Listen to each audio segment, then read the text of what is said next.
ده محل بيبيع بطابيط. شكلهم كيوت اوي. بص، دي من اشهر معالم امستردام، الكاتدرائيه دي. لما تيجي امستردام اشتري ازازه ميه مره واحده، او هات معاك ازازه من البيت. ليه؟ لان انت مش محتاج تملى ميه. قول هلو. السلام عليكم. عليكم السلام. تشرب شاي، يعني عادات فري، تقعد عادي في اي حته هنا على القناه، تقعد تاكل تشرب اي حاجه.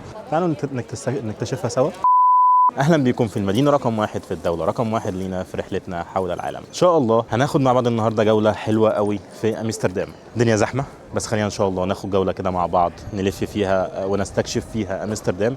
لو اي حد جاي جديد هنا امستردام، كانه ده يبقى ريفرنس له، ولو حد ما جاش قبل كده يتمشى بس معانا في الفيديو، هيحس ان هو ماشي في شوارع امستردام. ان شاء الله شوف الفيديو ده للاخر وهتنبسط. تعال نبدا من الاول خالص، من عند محطه القطر. طيب، وصلنا امستردام يا جماعه. يعني خلينا ناخدكم بقى كده جوله من بدايتها ونشوف امستردام الكلام فيها على ايه. تتبسطوا. امستردام جميله، وانا يعني جيتها قبل كده كذا مره، بس بقالي كتير قوي ما جيتش، فيعني هتعجبكم. خلينا نشوف مع بعض. البدايه كالعاده نخرج. دي المواصلات. نخرج من هنا كده. خليكم معايا بقى شويه كده، نخرج بس لحد بره هوريكم جمال محطه القطر. محطه القطر هنا جميله قوي من بره، تحس ان هي كده متحف. شكلها من بره جميل قوي. يلا بينا. طيب احنا ممكن نخرج من الباب ده، هنشوف الخارجه سوا. بس انت اول ما بتخرج هنا ده المكان. خلي بالك المحطه لسه قدام هناك بعيده، بس احنا هنخرج من الباب قريب، وبعد كده اوريكم المدينة من بره عاملة ازاي. زحمة جدا لان احنا خلاص دخلنا في الربيع، فاحنا في الربيع دايما زحمة معروف. امستردام من اغلى العواصم ومن اكتر العواصم فيها سياحة في اوروبا، فعشان كده بتلاقيها زحمة على طول. بس ده محطة القطر ورايا، لو بصيت كده تلاقي ايه العظمة دي. بس خليني اطلع من قدام واجيب لكم المبنى كامل، هيعجبكم. هنا بص المحطة من بره عاملة ازاي، كبيرة وجميلة، تحسيها أصلا شبه يعني متحف كده، قصر ملكي. بعد كده تخرج عد الطريق، عد الترام، بس تأكد إن الترام مش جاي، بس أهم حاجة. أوريكم المنظر الخرافي ده من هنا. أول ما بتخرج تلاقي كده على طول المراكب. أمستردام معروفة بالقنالز يعني، فهتلاقي على طول هنا المراكب. ممكن تاخد مركب من هنا بتلف بيك حوالين البيوت، والبيوت على الناحيتين. هوريكم من قدام إن شاء الله بتبقى عاملة إزاي. بص كده القصر اللي قدامنا ده تقريبا كان قصر ملكي. ده اللي مشاور عليه ده كان قصر ملكي. هنا بقى كل الشقق دي او معظم الشقق اللي هنا بتبقى للايجار، اير بي ام بي بقى، تأجر من على يعني بوكينج حاجه. بس ده الترام بتاعها يعني تحسه قديم شويه، بس هو شكله جميل. المهم نرجع تاني. هنا الشقق بتبقى غاليه، الايجارات في الليله هنا يعني بتبقى ارقام، وخصوصا في الصيف يعني بتبقى، لان بتبقى زحمه قوي، فالايجارات بتبقى هنا اوفر قوي. امستردام عموما فيها ازمه سكن، او هولندا يعني، فعشان فيها ازمه سكن فاللي بيأجر بيت بيأجروا غالي. ف فدي مشكله امستردام بصراحه.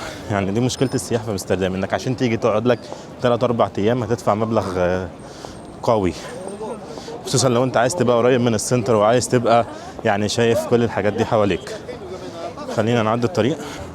بصوا الزحمة، زحمة على الناحيتين. يعني انت بص هنا زحمة وهنا زحمة، الواحد مبقاش عارف يمشي منين. هنا زحمة وهنا زحمة. طبعا هنا الخطوط ديت لازم نستنى لما الإشارة بتاعت المشاة تفتح، بعد كده نعدي. فخلينا نعدي منين، خلينا ناخد الناحية التانية أحسن عشان أوريكم كم محل كده. فهنا لو انت خدت بالك الإشارة فتحت فنعدي. دي الزحمة اللي بجد بقى. ده مطعم بيتزا مالناش دعوة بيه. الناحية التانية كنت عايز اوريكم والله البحر والبيوت اللي الناحية التانية، بس واحنا راجعين هنيجي من الناحية التانية هوريكم المكان التاني. طبعا خلينا نطلع قدام، بعد كده ندخل في حارة او في زقاق من الأزقة دي. يعني تبقى أزقة ضيقة، وهحكي لكم القصة بتاعتها. يعني خليكم متابعين الفيديو فيه معلومات تاريخية حلوة ان شاء الله، وفي برضو معلومات مهمه لو حد برضو جاي سياحه او كده، برضو ان شاء الله هي فيديو هيفيده. انا اوريكم المنظر اللي انا كنت عايز اوريه لكم بس من هنا، وبعد كده نبقى نعدي واحنا جايين نيجي من الناحيه الثانيه فاوريه لكم. بص كده، هنا انت كده في هنا زي نهر بتركب برضو منه الكنالز، بس انت لو خدت بالك على جمال البيوت اللي على الضفاف النهر دي جميله قوي. واحد لما بيجي بس يتمشى هنا او يركب في الكنالز دي تبقى حلوه، خصوصا بقى مشكلتها ان احنا جايين في يوم اجازه في الصيف او في الربيع مش في الصيف لسه، فبتبقى زحمه زحمه زحمه يعني. بس الجمال ده طريق العجل، وهحكي لكم قصه العجل كمان شويه. هولندا طبعا معروفه بكذا حاجه. اول حاجه البطاطس يعني جيت هولندا يبقى لازم تاكل بطاطس هولندي. ستيل في السنتر اشهر محل اللي هو بتاع بطاطس اللي هو الازرق ده، اوريلكم دلوقتي. معظم الناس جربته طبعا، انا جربته كتير بس ستيل مش احسن حاجه للامانه يعني. هو اوفر ريتد يمكن عشان بس واخد شهره، يمكن عشان هو واخد شهره فتلاقيه زحمه دايما والناس بتقف عليه بالطوابير وبتاع، بس هو مش ذوقي. انا جربته كذا صوص منه قبل كده، لا خالص مش ذوقي خالص يعني. هوريه لكم دلوقتي. هنا ده الازقه اللي انا بقول لكم عليها، الواحد لو مشي هنا في زقاق من دول يعني نعدي بيطلع الناحيه الثانيه وهنكتشفها سوا ان شاء الله. تعالوا لي تاني، ده بقى محل الايه البطاطس. ده محل البطاطس ده اشهر واحد هنا، دايما هتلاقي فيه زحمه في الطوابير يعني. كل اللي واقفين دول كلهم واقفين بالطابور، طابور بس احنا قطعناه من النص كده، بس ده كله تلاقي لحد ورا هناك، ده كله واقف في الطابور مستني لحد هنا كده، لحد هنا ده اخر الطابور. فده كله بقى يبقى ايه، يفضل ماشي كده اهوت، فده كله بقى الطابور يبقى ماشي كده كده كده لحد قدام المحل، فبيبقى زحمه قوي. بس انا ستيل شايفه اوفر ريتد، مش عارف ليه. القصر ده جميل او المبنى ده جميل، معرفش ده قصر ايه بس شكله جميل قوي. خلينا نشوفه سوا. طيب انا مركز اكتر على الشارع لان انا عايزكم تحسوا ان انتم ماشيين معايا في الشارع يعني. كان لو واحد ما جاش مثلا امستردام قبل كده، فكل اللي هو عايزه ان هو يتفرج بس كده يحس ان هو ماشي في الشارع، ماشي في امستردام نفسها. عشان كده هتلاقيني مركز اكتر شويه على الشارع، او هتلاقوني في معظم الفيديوز هتلاقيني مركز اكتر على الشارع لان انا عايزك تحس ان انت ماشي معايا. طيب ارجع لي تاني بقى. ده محل جبنه، تعالى نخش نجرب كده. طبعا هولندا معروفه، هولندا جبنه. خش هنا جرب.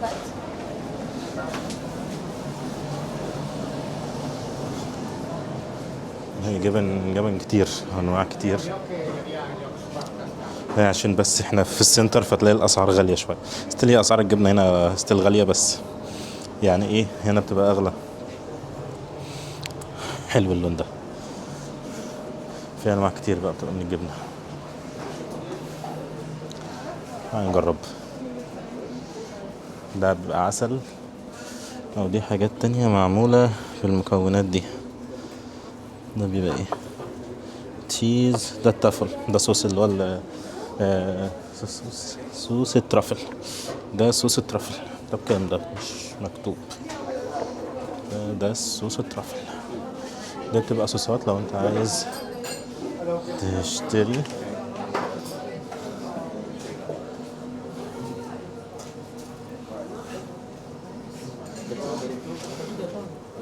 دي لو انت عايز تاخد 6، هنا 6 دول على بعض ب70 يورو. دي بقى كلها بتبقى انواع، كل لون بيكون نوع مختلف. يا خلص، كنا المفروض نتست بس خلص.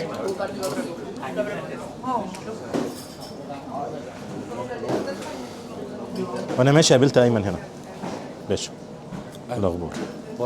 لا انا بس بنكشك، انا اصلا مصور فيديو اليوتيوب فسمعت مصري فلازم انكش على طول. لازم انكش على طول. ماشي.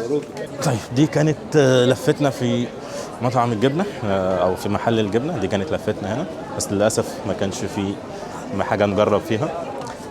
دي كلها محلات سوفينيرز بقى. انت وانت ماشي كده هتلاقي في محلات سوفينيرز.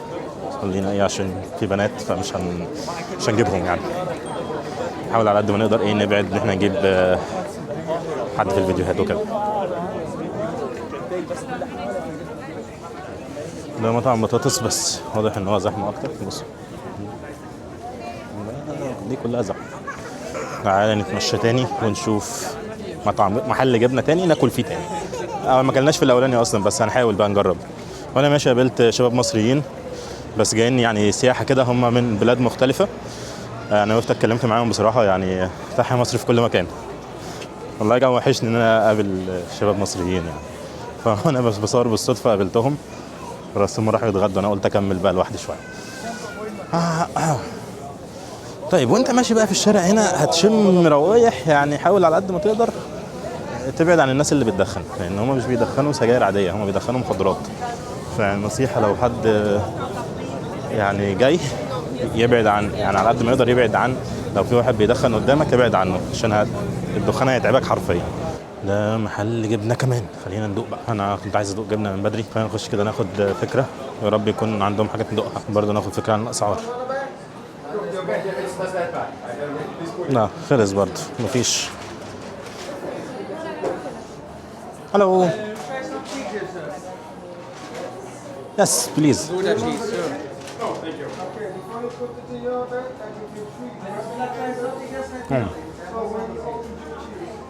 What is this type? Gouda cheese, 1 year old with the sweetness of the taste. اوكي. دقت معاهم الخودة او جودة. Classic Gouda 14 miles. Pick up with your toothpick. اوكي. هندوق دي دلوقتي، هو قاعد بيدوقني واحدة واحدة اما انا بصور. دي اسمها، دي بتبقى 14 مانس. دي بتكون متعتقة بجد، يعني ايه متعتقة؟ يعني بتكون اتعملت واتركنت 14 شهر. الطعم فيها بيبقى قوي جدا. بسم الله. اللي قبلها كانت اقوى، من دي. 36 شهر، يعني انت متخيل بقى المأساة. الطعم فيها يبقى جبار بصراحة. في نوع كمان ندوق، نوع مختلف شوية. دي عليه طعم ايه؟ كمون. ده انا عمال افتكر ده بكمون ده. السلام عليكم. عليكم السلام. ازيك؟ الله يسلمك. منين؟ من العراق. عراق. يا هلا يا هلا. اهلا بيك. معلش انا بصور بس مصري. الله يكرمك. اتفضل. دي بالكمون لو انت بتحب الكمون. انا ما احب الجبن. بس دي حلوه، طعم الكمون باين فيها قوي. اه اسمه قناة؟ تعالى بس نطلع معايا. ها؟ قول هلو. السلام عليكم. عليكم السلام. اسم القناة؟ السيد عبد الهادي. سيد عبد الهادي. نعم. نعم. الله يكرمك. عليكم. الله يكرمك. ماشي. مشترك. لسه جديد. لسه جديد؟ انا لسه جديد. هو كلهم بلشوا. هو كلهم بلشوا جديد صح. خلينا يلا ان كده. شاء الله العالمية. الله يعزك. السيد الف لام السيد. ها. السيد. يعني عبد الهادي. اول ما الفيديو ينزل لازم تطلع فيه. خلاص. ان شاء الله. الله يوفقك حبيبي. الله يعزك. شكرا. ماشي تعال. يلا صور اطلع على اليوتيوب. صور. انتوا شايفين نفسكم اهو. السلام عليكم. عليكم السلام. اسمك ايه طيب؟ عمر. اسمك؟ حميد. اهلا بيكم. هلا باهل العراق. تمام. مع السلامه. بس دوقنا الجبنه الجديده، وقابلنا الشباب اللي زي العسل دول من العراق، خدوا اسم القناه عشان خاطر يطلعوا معانا. فيعني حييهم بقى يا جماعه، عمر وحميد. نديهم تحيه، من احلى تحيه من مصر والعراق. ايه ما هو واحد. احلى حاجه احسن حاجه والله يعني الراجل اللي انا قابلته العراقي ده، ربنا يبارك له، هو كده يسمعني ان شاء الله لما الفيديو ده ينزل. الراجل شجعني وانا لسه ببدا، خلي كلهم لسه بيبداوا كده يعني ان شاء الله للعالميه. فانا يعني بشكرك والله على كلامك الجميل ده. تعالوا بقى اوريكم حاجه حلوه قوي. لما تيجي امستردام اشتري ازازه ميه مره واحده، او هات معاك ازازه من البيت. ليه؟ لان انت مش محتاج تملى ميه. انت ماشي في امستردام هتلاقي الشوارع، هتلاقي حاجه زي كده، ميه بتبقى بارده جميله قوي. دوس على الزرار ومن الميه. مش معايا ميه، الازازه اللي معايا مليانه فعشان كده مش هعرف، بس دوس على الزرار ومن الميه. تلاقي في كل مكان في امستردام تشرب ميه ببلاش. كان في هنا بيبقى في QR كود، بس هو تقريبا شالوه. كان بيبقى هنا كده، ما تقريبا اتشال. QR كود ده بيقول لك لما تسكان يقول لك اقرب مكان في ماسوره زي دي او في حنفيه زي دي تشرب منها. فدي حلاوتها في امستردام. الميه بتبقى ساقعه قوي جميله، مش محتاج ان انت تشرب، مش محتاج قصدي ان انت تمنع او تشتري ازايز من اي حد تاني، لان الميه هنا في ماركتاتها كده تبقى غاليه. اشتري ازازه مره واحده وعيش، او هات ازازه معاك من البيت بقى. الناحيه التانيه دي بيكون كلها محلات بقى، تلاقي اكل سوري، في محل هنا اكل هنا حلال. الشباب المصريين اللي قابلتهم الصبح كانوا ما بيعرفش راحوا ولا لا، يبقوا يقولوا لي بقى، انا ما بكلمهم بعرف راحوا ولا لا هناك. امستردام بالمناسبه فيها بقى اضيق بيت في العالم. فاكرين اصلا كنت بتكلم فيها من اول حته عرض البيوت والكلام ده، بس انا ما رحتش ناحيه هناك بصراحه. اتهرس كتير يعني، ناس كتير راحت وصورته. فممكن ان شاء الله في مره تانية لما نيجي عشان موضوع الاكل دوت نبقى نعدي من هناك. يعني انا مش عايز اكل في السنتر، انا عايز ابعد شويه عشان برضو اللي جاي، لان السنتر محلات السنتر مليانه. بس انا ان شاء الله الفيديو بتاع الاكل اللي هعمله هحاول ابعد على قد ما اقدر من السنتر، بحيث ان اللي يجي يبقى جاي مش عشان يعني اكل السنتر بصراحه انا بشوفه غالي اوفر ريتد، وفي نفس الوقت طعم مبقاش احسن حاجه. فنحاول نجيب بقى المطاعم المختفيه كده، الزبد. ده بقى المنظر من هنا جميل جميل جميل جميل جميل.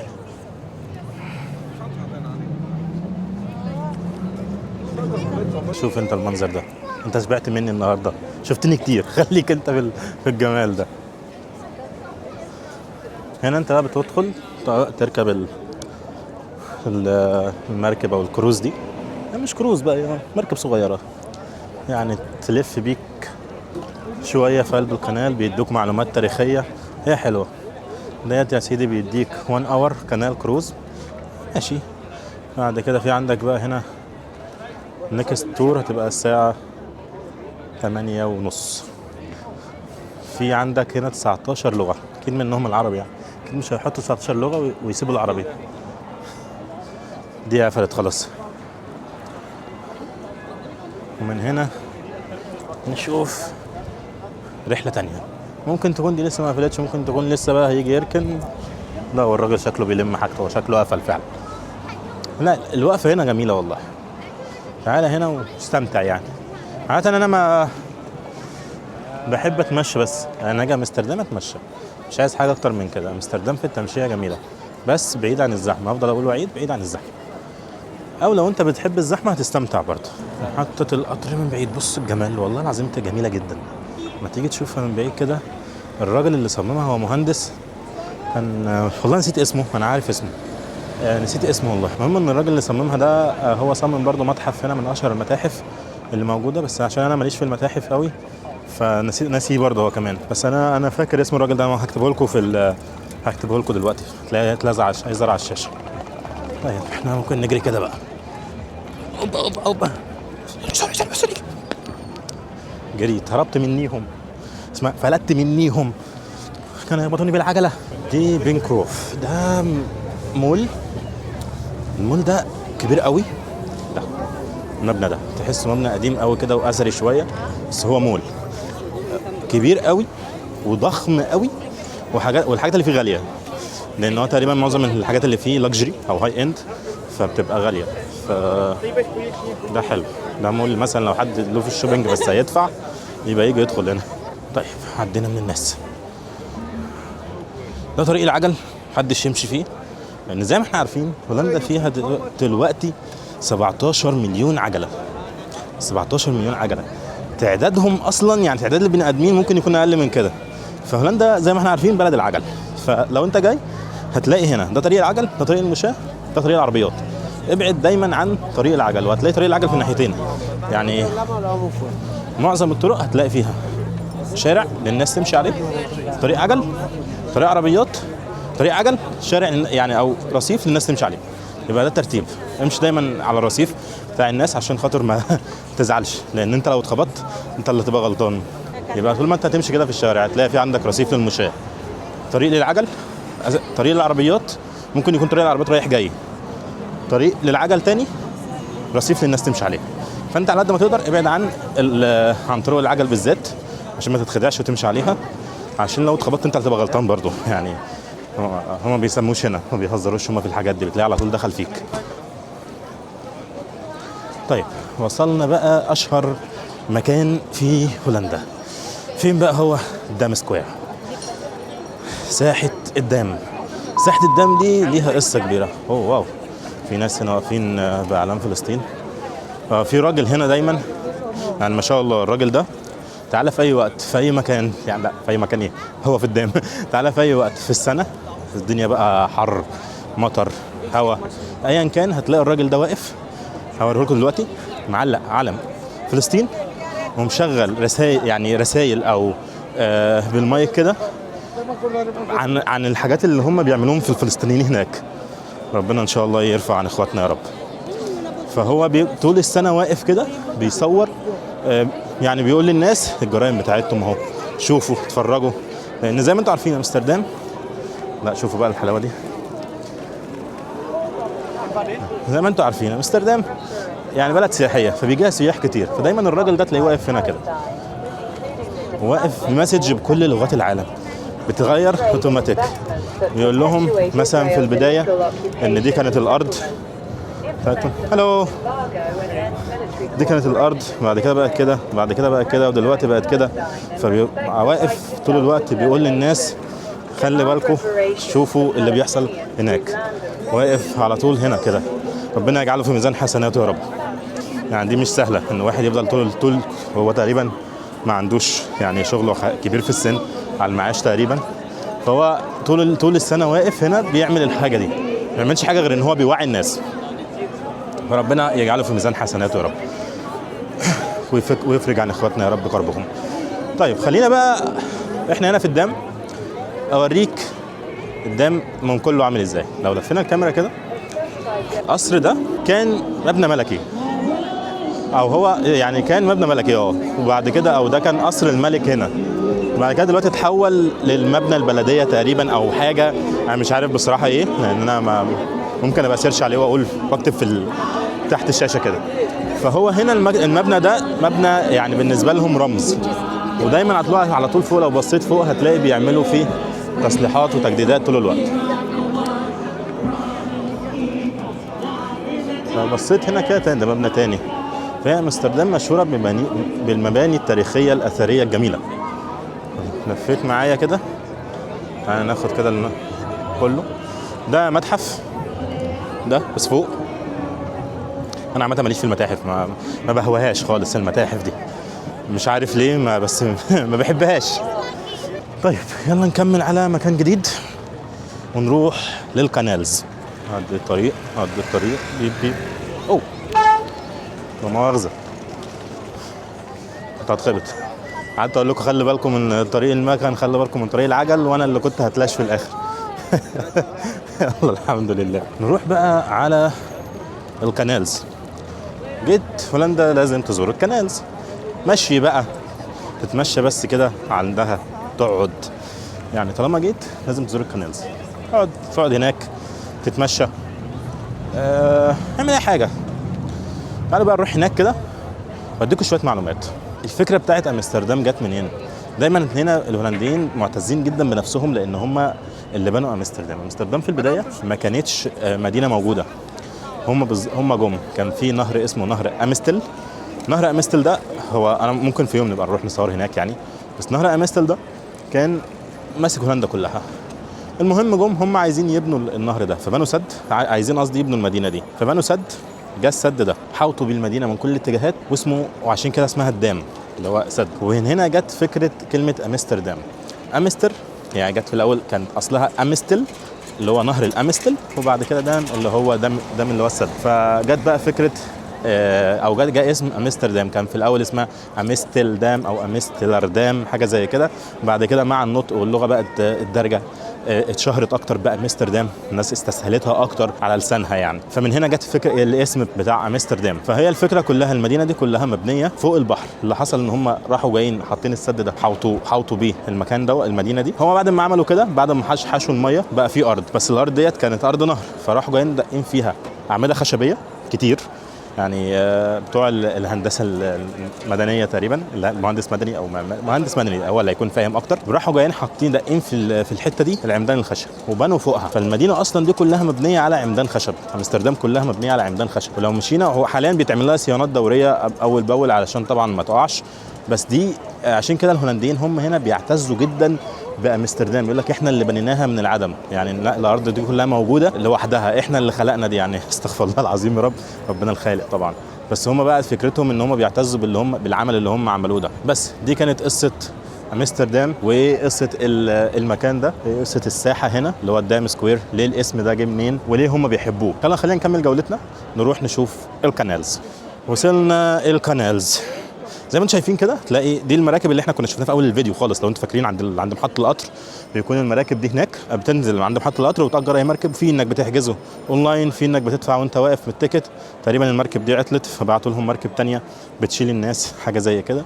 المهم يعني ان انت ايه، بتحجز التيكت دي وتبدا تلف في القنالز. هنا بتلاقي عندك هنا البيوت يمين وشمال زي ما انت شايف كده، بيت يمين وبيت شمال، وانت بتلف في النص.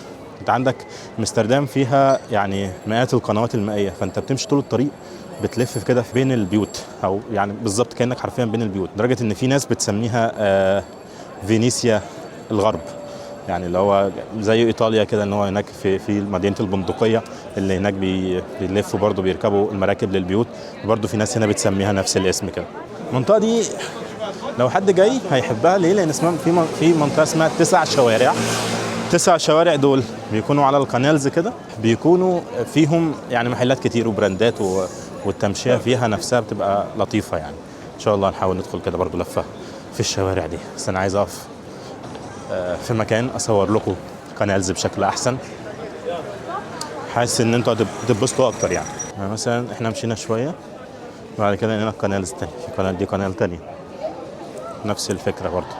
لو بصيت هنا كده الشارع ده تفضل مطول كده، كل ما تمشي اكتر كل ما تلاقي قنالز. خلينا نطلع قدام كده هوريكم قنال كمان، وبعد كده نروح مكان جديد. وهنا وصلنا كمان مكان للقنالز دي اكبر واحسن. انا بحب القنال دي. قدام هنا في برضو كاتدرائيه، ان شاء الله نروح لها. بص المكان ده في هناك اعمال بناء، اللي قدام دي كاتدرائيه شكلها جميل برضو، بس واضح ان هو مش عارف في ترميم ولا لا. ممكن نقرب ونشوف، نعدي الناحيه الثانيه من الطريق. استنى العجل بس يعدي. طبعا عارفين انت لو معاك عجله ممكن تلف المدينه كلها في ما فيش يعني.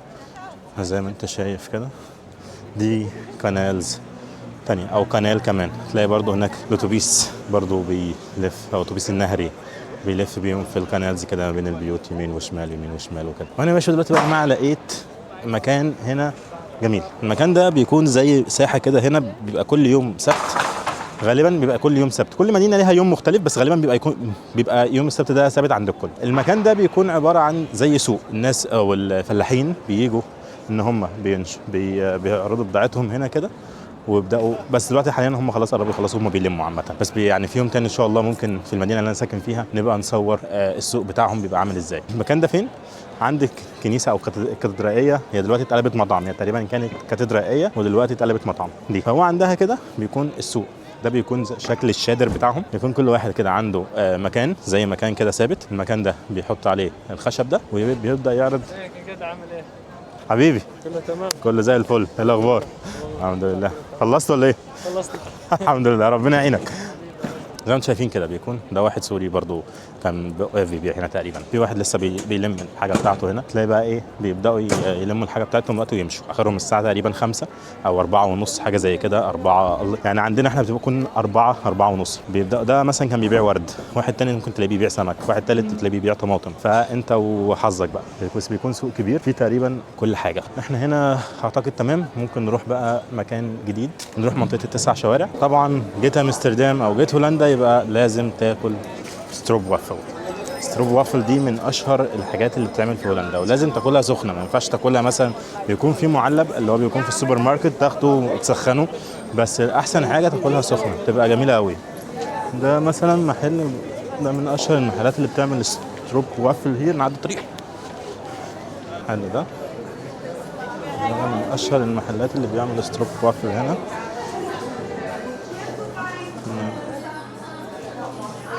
الله زحمه. هو زحمه فنمشي، زحمه جوه فمش هنعرف. في محل تاني والله هنا ايس بيكري. بس كده اوريكم بس برضو فكره عن الحاجات اللي بيعمل بيها. مثلا ده اوريو، فراوله، شوكولاته، دي كلها بتبقى انواع انت وذوقك عيش. دي من اشهر الاكلات اللي ممكن تاكلها في امستردام. بس انا علشان يعني عايز اتغدى الاول فمش هعرف اكل حاجه مسكره. كمان انا عايز اخس فالمسكر دلوقتي بقى السكر هيزعلني، فمش هنجرب دي. هنجيب حاجه تانية كده خفيفه نجربها. مثلا ان شاء الله في فيديو تاني بس مش النهارده، الدنيا تكون بس هاديه شويه، ممكن اجي في يوم تاني بقى خالص نعمل فيديو بس للاكل. ايه اشهر الاكلات اللي ممكن تاكلها هنا في هولندا، وايه المحلات اللي بتعملها هنا المشهوره يعني، ونجرب ونشوف طعمها تمام لا نجرب. زحمه والدنيا كل ما بتليل كل ما بتزحم اكتر. انا شفت منظر حلو قوي لازم اوريه لكم. ثانيه بس نعدي الطريق. بصوا المراكب هنا كلها ورد. طبعا توليب ورد هولندا معروفه. بس هنا بقى الرحلات الليليه اللي بتبقى في الحاجات دي بتبقى احسن بكتير من بتاعه النهار. ليه؟ الشوارع دي كلها بتتقد احمر فبتبقى احسن. كل ما الجو ليل اكتر كل ما الدنيا تزحم اكتر. هولندا عامه في قانون هنا، المحلات بتبقى اخرها مثلا الساعه 9. معرفش بقى امستردام بقى في السنتر اكيد بتبقى اكتر بكتير من كده، ان امستردام اصلا بتعتمد على السياحه الليليه. جوها بالليل بيكون حلو. انا ما جيتش هنا بالليل قبل كده بصراحه، يعني انا المشوار وبعدين بيكون بقى المخدرات بتبقى بزياده قوي فما باجيش هنا بالليل خالص. بالنسبه يا جماعه المطعم اللي ورايا ده مصري، هنا انت ممكن تاخد البيتزا بالسلايس. المكان ده بتاخد منه البيتزا بالسلايس، مش بيتزا على بعضها، هي بتبقى قطعه بس. طيب رجعنا تاني للدم. اكشلي بالهولندي هنقول الدام، الهولنديين بيضخموا في صوتهم قوي فانت تقول الدام سكوير. فكر ندخل لاي سوبر ماركت نجيب اي حاجه ناكلها خفيفه كده. اعتقد في هنا سوبر ماركت قريب، العربيات دي انت ممكن تقعد فيها وبياخدك زي التوك توك كده، تبقى تقعد فيها وهو بيسوق. بس هو بيسوق بقى ايه، تقريبا دي عجله بتبقى كهرباء فبيسوق. دي وسيله مواصلات هنا انت ممكن تجربها، بس اعتقد اسعارهم بتبقى غاليه. يعني اسعارهم بتبقى يعني مش، هم بيعتمدوا برضو على السياحه وان انت جاي مره واحده فهتجرب مره وخلاص، فايه فاسعارهم بتزعل يعني. المهم بقى انا عايز اخد رايكم في حاجه طالما وصلتوا لحد هنا ان شاء الله، يعني اكيد مستمتعين ان شاء الله بالرحله. عايزكم تقولوا لي هل مستمتعين كده؟ ايه الحاجات اللي ممكن نضيفها؟ يعني انا دايما بحب اسمع، خصوصا ان ده يعتبر اول فيديو من نوعه في حته الفلوجز وكده، فعايز اسمع، عايز اشوف ارائكم. هل انتم مستمتعين مثلا بطريقه التصوير دي وطريقه العرض ديت؟ كده في حاجه انا طبعا مش هغيرها، فكره ان احنا مش ان شاء الله مش هنبين اي حاجه، اي محتوى مش تمام. يعني هنحاول على قد ما نقدر نبعد عن الحاجات دي. عايزين ربنا يبارك لنا في الاول وفي الاخر، وعايزين زي ما قلت الموضوع يبقى ريفرنس للناس اللي جايه سياحه او الناس اللي جايه اللي ما شافتش قبل كده تحس انها ماشيه في شوارع امستردام يعني. بس غير كده انتوا رايكم ايه؟ نكمل مثلا بالاسلوب دوت؟ ايه اللي ممكن نحسنه؟ ايه اللي ممكن نقاده في البتاع؟ يعني في حاجات مثلا زي ما قلت انا رايي في موضوع الاكل، ان شاء الله هنعمل فيديو تاني نجرب فيه الاكل. في حاجات تانية ممكن نضيفها مثلا، يعني فدوني، احنا لسه بنبدا ونقول يا هادي، وهنبدا ان شاء الله هنبدا الرحله مع بعض سوا لحد ما نوصل لان احنا نزور اكبر عدد ممكن من المدن ومن الدول. يعني في كل دولة مش هنزور مدينة ولا اتنين، هنحاول نزور أكبر عدد من المدن هناك، سواء مدن سياحية، مدن أثرية، مدن تاريخية، مدن لوكال عادي شعبية الناس هناك بتبقى بس عايشة، نشوف برضو نتعرف عليها. فده هنبدأ من هنا بهولندا، بس إن شاء الله ناويين نكمل أكتر وأكتر بعد كده في بلاد تانية. يعني في خطة إن شاء الله حاطينها، ومش هتبقى مثلا هولندا على طول. يعني ممكن ناخد هولندا شوية وبعد كده نروح ألمانيا أو مدينة تانية وبعد كده نروح مدينة ثالثة أو دولة ثالثة نصور فيها ونرجع تاني لهولندا، بحيث ان انتوا برضو ما تملوش. فانا عايز اخد رايكم، خليكم معايا كده قولوا لي واحده واحده انت نمشيها ازاي. طيب انا في الشارع ده تقريبا شارع سياحي بحت، كميه الزحمه اللي فيه والناس اللي خارجه ماسكه شنط تعمل شوبينج رهيبه. امريكان ايجل، طبعا احنا مالناش دعوه بالحاجات اللي مقاطعه لسه، ذا ستينج. بس ده معظم الناس اللي هنا كده بتيجي تعمل شوبينج، يعني ده شارع للشوبينج. بس تلاقي في كل مدينة في هولندا تقريبا نفس فكرة البلاط الأحمر اللي في الأرض دوت، ونفس الفكرة بتاعت المدن دي. الحاجات دي كده كلها براندات، تمشي هنا تدخل هتلاقي كله خارج بشنط، كله بيعمل شوبينج.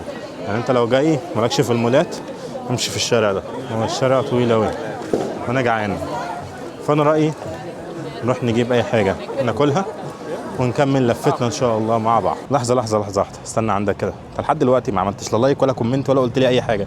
خش انزل اعمل لايك واعمل سبسكرايب، هتلاقي في زرار احمر كده دوس عليه عشان نقدر نكمل يعني. معلش خليها عليك. طيب في هنا سوبر ماركت قريب. انا يمكن بحب الهزار بس انا بعرف اهزر عادي. دي قالشه واخدها من مسلسل النص عشان لو ما حدش لو في المسلسلات وهي الزحمه دي كمية ناس قاعدين قدام السوبر ماركت رهيبه يعني. بس ماشي خلينا نخش كده نشوف ممكن نجيب ايه من جوه. بس جنب قدام السوبر ماركت بتلاقي حاجه حلوه قوي. ده قدام السوبر ماركت ماشي كده تلاقي فيه ورود شكلها جميل. ممكن نجيب ايه؟ فكروا معايا. فكر يا عم انت وهو. يا عم شايفكم قاعدين كده ما بتفكروش. افتح يا سمسم. ده ايه الزحمه دي؟ برضه الناس هنا زحمه، الناس سبب بره وكلها جايه تاكل معايا ولا ايه؟ بالنسبه يا جماعه العصير ده حلو. فكره المكنه دي ايه؟ تاخد ازازه من دي كده تحطها هنا وتدوس. انت عملت عصير برتقال فريش من غير ولا نقطه سكر. فكرته حلوه. طيب احنا ممكن نروح ناحيه البيكري، ممكن نجيب اي حاجه كده نشوفها. بس طبعا ما تنسوش تشوفوا الحلال.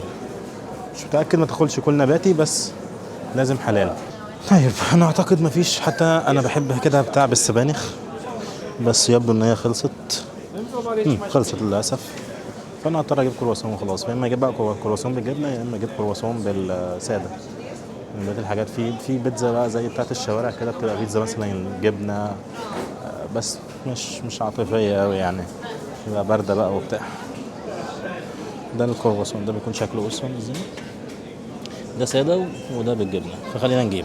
احنا اول حاجه ناخد دي وناخد دي.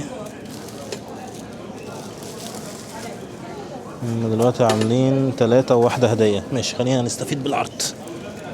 كمان واحدة. انا اكيد مش هاكل ده كله بس يلا بقى يلا. كانت 3 بتوعنا، عايزين الواحدة الهدية. بسم الله. يلا مش ترجع دي مكانها بقى. هم 4. يلا كده واحنا ماشي كده ناخد لفة في السوبر ماركت سريعا. بس خلي بالكم الاسعار دي هتبقى سياحيه لان السوبر ماركت ده في السنتر، فلو في السنتر فتبقى الاسعار سياحيه. ده بقى الستروب وافل اللي انا بقول لكم عليه، بيكون معلب كده بس ما يبقاش حلو قوي يعني، وده ميني منه بس ما يبقاش حلو. ده احسن تجيبه صابح، او لو هتاخد ده بقى خده وسخنه في مايكرويف بقى بحيث ان هو يعني يبقى فريش احسن. لما بتاكله وهو بارد كده باش حلو. محبوش. انت ممكن تحبه لكن انا ما بحبوش. انا ما بحبش ان انا اكل في المطاعم خصوصا في امستردام دي. في حلال في حلال اكيد، بس مشكلتهم ان هم بيكونوا في مكان هناك. مشكلتهم ان هم بيكونوا غاليين قوي، بيبقى اوفر ريتد. يمكن عشان انا عندي خبره شويه، هم بيكونوا اوفر ريتد. وخلاف ان هم اوفر ريتد بيكونوا بس نحاسب واكمل لكم القصه دي بره. اول تيجي ستارت بيكري كرواسون. احنا واخدين الكاس. لا مش واخدين الكاس. هو فين؟ انا واخد دي. اوف ارجع تاني. كرواسون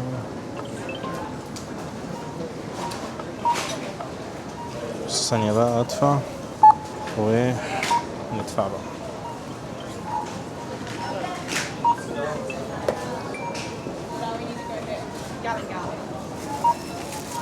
ماشي ناخد الريسيت، ناخد الشورت ريسيت، نوفر في الورق ونيجي هنا كده يفتح الباب كده. خلصنا.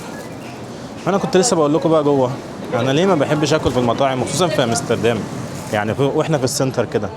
ان امستردام المطاعم هنا بتبقى سياحيه قوي، بتبقى الاسعار مبالغ فيها بشكل غير طبيعي والطعم مبقاش اللي هو.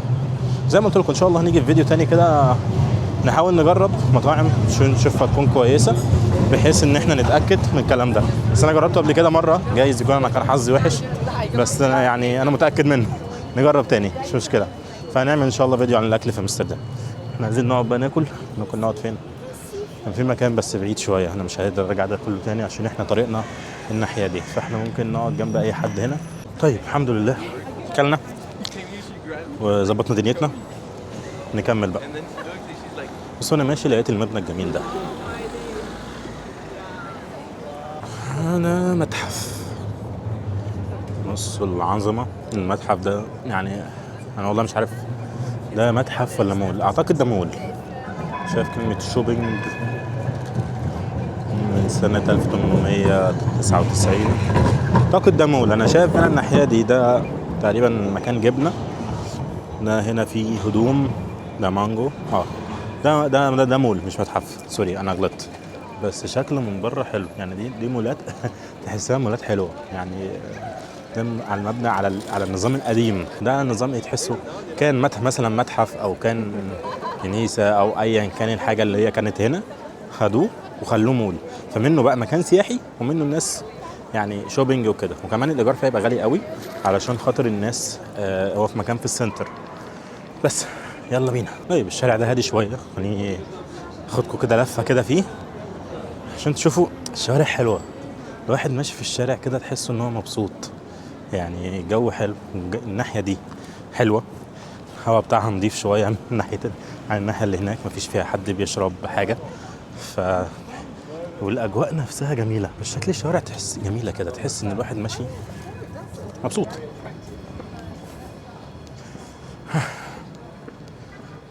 دي اصلاحات في الشارع، انا مش عارف بتصور جنبها عليه بس ماشي. ده كوبري بيرمموا اللي هناك، فبقى عاملين الكوبري ده مؤقتا كده. هيمشي برضو كنالز. هنا الدنيا اهدى يعني، ما فيش فيها زحمه السنتر خالص. انت مشيت في السنتر شويه واستمتعت شويه بالزحمه وشفت الاماكن دي، لكن انت محتاج بقى شويه هدوء كده. تيجي ممكن تقعد في كافيه من الكافيهات دي كده على الكنالز هنا، بعيد بقى عن الدوشه خالص، استجم كده روقان. خليني اوريكم المكان ده. دي من اشهر معالم امستردام، الكاتدرائيه دي كنيسه. دي من اشهر المعالم اللي فيها. بره كده هتلاقي فيه محلات سوفينيرز وورد وكده. جوه مش عارف، ما دخلتش، مش عندي فضول بصراحه ادخل يعني. انا ماليش في المتاحف والحاجات الاثريه والكلام ده قوي يعني.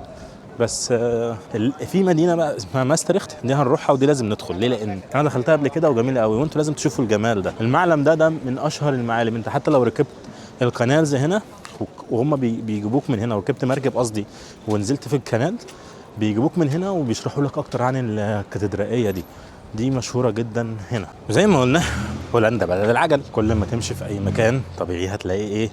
شاطر عجل. حتى العربيات مركونه على القنالز جنبها عجل، بس شكلها جميل قوي. بس العجله دي العربيه دي انت ممكن تقعد فيها، هي تاخد 2 بس. بص طولي انا اطول منها يا دوب، هتاخد 2 بس، مفيش ما تمشي ببطاريه تقريبا كهرباء. القنالز من تحت. هلو. بس تلاقي هنا عند كل واحد يعني الناس اللي هي بيوتها قريبه، بس مش اعتقد مش في امستردام بس، في مدن تانية في ناس بيكون بيوتهم موجوده على القنالز، فبيكون عندهم مراكب زي اللي هناك دي كده، لا مربوطه هناك كده. مش عارف شايفينها ولا لا. خليني كده اروح هناك ازوم. اهي دي مراكب زي دي كده صغيره. بيبداوا ايه الناس بيبقى عندهم دي وسيله المواصلات بتاعتهم يعني. بتكون دي وسيله المواصلات بتاعتهم بقى، ان هم بيبداوا يركبوا المراكب دي ويروحوا في اي مكان هم عايزينه بالمركب، يربطوه وينزلوا يخلصوا مصلحتهم ويرجعوا ياخدوا المركب تاني ويروحوا. منطقه ال9 شوارع دي منطقه ال9 شوارع. 9 شوارع جنب بعض كده على القنالز. بيكون برضو الجو فيهم حلو قوي. تيجي لهم ازاي؟ يعني الموضوع سهل خالص. ممكن احط لكم اللوكيشن دلوقتي او هحط لكم اللوكيشن من على جوجل مابس. وبرضو لو انت تهت اكتب على شات جي بي تي او جيميناي انا عايز اروح بس اوصل منطقه ال9 شوارع، بيديك العنوان بالظبط وتيجي عليه. تعالوا نكتشفها سوا. تعالوا نكتشفها سوا كده ونشوف اللي فيها. اول حاجه لاحظتها هنا اول ما جيت، هنا في القنالز موجوده والكباري موجوده، بس مش زحمه زي اللي هناك. يعني هنا الواحد ممكن يجي يعرف يقعد. يعني بصوا القنالز هنا يعني كبيره اكبر من اللي كانت في الاول خالص. ممكن في قعدات، ممكن تيجي تقعد تاكل هنا، تشرب شاي، يعني قعدات فري. تقعد عادي في اي حته هنا على القنال، تقعد تاكل تشرب اي حاجه لو انت يعني مش عايز تشرب في اي محل. نفس الوقت في محلات هنا على طول الطريق هنا كده هنا وهنا في محلات كافيهات تقعد تشرب قهوه بتاعت تروق دماغك بعيد عن الزحمه. هي منطقه حلوه قوي بعيد عن زحمه السنتر، في نفس الوقت فيها الجمال بتاع الكنالز والحاجات اللي انت تبقى بتدور عليها، فدي حلاوتها بصراحه. تقريبا بيكونوا 9 كباري عشان كده اسمهم الناين ستريتس تقريبا، لو انا فاهم صح. تقريبا منطقه سياحيه برضو فيها تقدر تعمل شوبينج، تلف بالقنالز. يعني ده راجل بقى عنده مركب صغيره تقريبا بيلف على خفيف كده هو واحفاده تقريبا، فدي حلاوتها. وتقدر تتمشى هناك، هتلاقي بص في مدخل كده، ده كوبري تعدي القناه المركب تعدي من تحته كده، وممكن تمشي في وشها. فالمنطقه دي اثريا هي حلوه، وفي نفس الوقت مش زحمه قوي زي السنتر وزي الكنالز اللي هناك، وحتى الريحه هنا مفيش خالص. فدي حلوه، تقدر تيجي تلف فيها او تتمشى فيها. التمشيه نفسها في شوارع امستردام حلوه، يعني ما تتمشى كده في كل الشوارع تلاقي المباني جميله، الاشكال حلوه. فانت كل ما تتمشى هنا كل ما هتلاقي نفسك مبسوط في التمشيه بس عموما. ولكن ابعد عن السنتر على قد ما تقدر هتستمتع اكتر، لكن كل ما تقرب من السنتر زحمه اكتر، ناس كتير بتشرب بتاع، فانت مش تبقى واخد راحتك قوي، وخصوصا لو انت مثلا معاك عيلتك او حاجه الموضوع مش هيبقى مريح. لكن لو انت مثلا حابب بقى تتمشى وتاخد نفسك كده وهواء نظيف وطبيعه وجمال، هتلاقي الشجر حتى بدأ يكبر. بصوا لا الشجر هنا قرعه، تعالوا نشوف الناحيه الثانيه، تلاقي الشجر بدأ يورد شويه اهو، يعني هيبدأ يجي ان شاء الله منه في امل ان شاء الله كمان شهر هتلاقي ديت الخضار بتاعها بقى جميل قوي. تقدر تيجي وتتمشى هنا هتستمتع، تقدر تيجي وتتمشى في المنطقه دي كده تستمتع وتحبها. دي نصيحه يعني، ده مكان انا لقيته حلو قوي، قلت اشارككم المكان ده. يلا بينا نروح نتمشى تاني اكتر، قربنا نوصل للنهايه يعني. لكن خلينا نديكم كم معلومه كده عن امستردام. ده هنا زمان كان البيوت تلاقيها مايله لقدام كده، البيوت بيكونوا واخده ميل كده شويه، تفتكر ليه؟ وهتلاقي برضو هنا الشبابيك كبيره من فوق كده، تبص ممكن تلاقي الشباك واخد الحيطه كلها. تفتكر ايه السبب؟ السبب ببساطه يا صديقي ان هم زمان كانوا بيعملوا الضرايب على عرض البيت، يعني حتى تلاقي البيوت صغيره، العرض البيت نفسه صغير. فهم عشان خاطر ليه بقى الموضوع ده، كان الضرايب بتتاخد على عرض البيت، كل ما البيت عرضه كبير كل ما بتدفع ضرايب اكتر. فالهولنديين قال لك احنا ما بنحبش حد يضحك علينا بقى، عملوا ايه؟ فبداوا يصغروا عرض البيت ويطولوه، فيبقى البيت كده من بره ممكن يكون باب صغير كده اهو، حتتين صغيرين، والبيت طويل بقى من جوه، وفي جنينه وفي كل حاجه يعني. فهم عملوا الحاجه دي عشان كده. بس هم هنا قابلوا مشكله. ايه هي بقى المشكله دي؟ هم ازاي هيدخلوا عفش؟